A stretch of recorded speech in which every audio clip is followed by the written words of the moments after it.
Hello दोस्तों, स्वागत है आप सबका मेरे YouTube channel Sachin education hub पर। दोस्तों, आज हम एक छोटी सी वीडियो में बात करने वाले हैं फैमिली बेस्ड मॉडल की।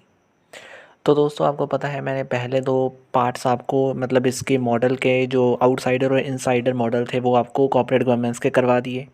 आज हमारा लास्ट छोटा सा एक पार्ट है फैमिली बेस्ड मॉडल किसे कहते हैं, क्या होता है उसके बारे में। तो पढ़ लेते हैं। अगर आपको पार्ट 1 और 2 ये दो नोट्स चाहिए, वीडियो लिंक चाहिए और इसके अलावा कोई नोट्स चाहिए तो आप मेरे टेलीग्राम चैनल से ले सकते हैं। लिंक उसका आपको डिस्क्रिप्शन बॉक्स में मिल जाएगा। अब दोस्तों, सबसे पहले हम बात करते हैं फैमिली बेस्ड मॉडल है क्या। तो ध्यान से समझना है इस मॉडल को। मतलब जो in the family based model there is a use of large internal fund. ज़्यादातर हम इंटरनल फंड्स का इस्तेमाल करते हैं, ठीक है जी। लेकिन इसमें जो मेन चीज़ आती है वो क्या आती है कि over the period of time when an enterprises grows the role of bank and outside equity become important. ज़्यादातर हम इंटरनल फंड्स का इस्तेमाल करते हैं, लेकिन कई बार ज़्यादा बड़ा टाइम पीरियड होने की वजह से हमें आउटसाइडर इक्विटी की ज़रूरत पड़ जाती है या बैंक से पैसा लेने की ज़रूरत पड़ जाती है। तो उस केस में हम क्या कर सकते हैं, देखो अब यहाँ पे साथ में दे दिया but neither the bank NOR the equity market can control the family business. पर अगर हम उनको अपनी रिस्पॉन्सिबिलिटी दे दें तो बट दे कैन नॉट, वो हमारे बिजनेस को कंट्रोल यानी फैमिली बेस्ड बिजनेस को कंट्रोल नहीं कर सकते।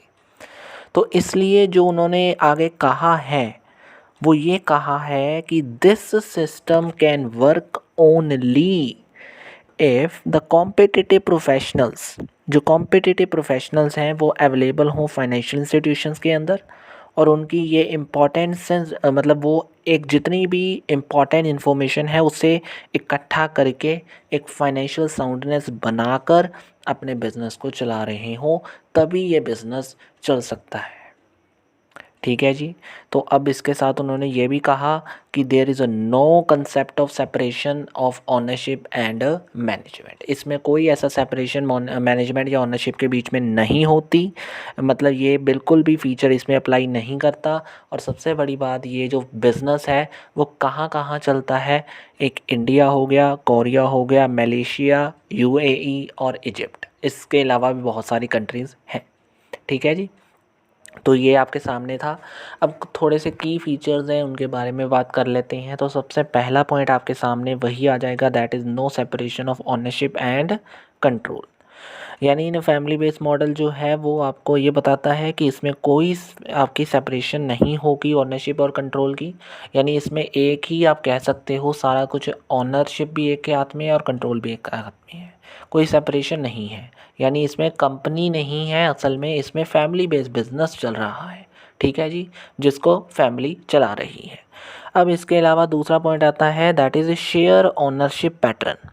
इसमें शेयर ओनरशिप पैटर्न का इस्तेमाल किया जाता है। कैसे, अगर आप बात करोगे तो इसके आगे छोटा सा मैं हिंट दे देता हूँ कि the business is managed by dominant family by holding more than 50% of the share capital. इसमें डोमिनेंट फैमिली कंट्रोल करती है सब कुछ, और वो कब करती है, जब वो 50% ऑफ शेयर कैपिटल से ज़्यादा हिस्सा होल्ड कर ले अपने बिजनेस का, तब इस केस में ये चीज़ मानी जाती है और तब जो डोमिनेंट फैमिली है वही फैमिली बेस्ड बिजनेस मान लिया जाएगा, ठीक है जी। तीसरा आपके पास इसमें की प्लेयर्स कौन कौन से हैं, तो आपको मेनली ज़्यादा याद नहीं रखना कि जितने भी फैमिली मेम्बर्स हैं वही हमारे की मेंबर्स माने जाएंगे। और रेगुलेटरी फ्रेमवर्क का इसमें कोई ज़्यादा रोल नहीं है, कोई साउंड नहीं है। इंटरेस्ट ऑफ जो शेयर होल्डर्स का उसको कंसीडर इसमें नहीं किया जाता, आउटसाइड मतलब उसमें इसमें ज़्यादा नहीं देखा जाता। तो ये चीज़ें इसमें है। तो अब दोस्तों आपके सामने एक छोटा सा डायग्राम है जिसमें आपको क्लियर कर दिया गया है कि दो चीज़ें हैं, कंट्रोल फैमिली और आउटसाइड शेयर होल्डर्स। देखो दोनों ने, सिंपल सी बात है, बोर्ड ऑफ डायरेक्टर्स को अगर हम बात करें तो डोमिनेट अगर कोई करता है तो उसे फैमिली करती है, लेकिन अगर बोर्ड ऑफ डायरेक्टर्स को अगर हम अपॉइंट करना चाहते हैं तो शेयर होल्डर ही करते हैं, ये आपको पता है।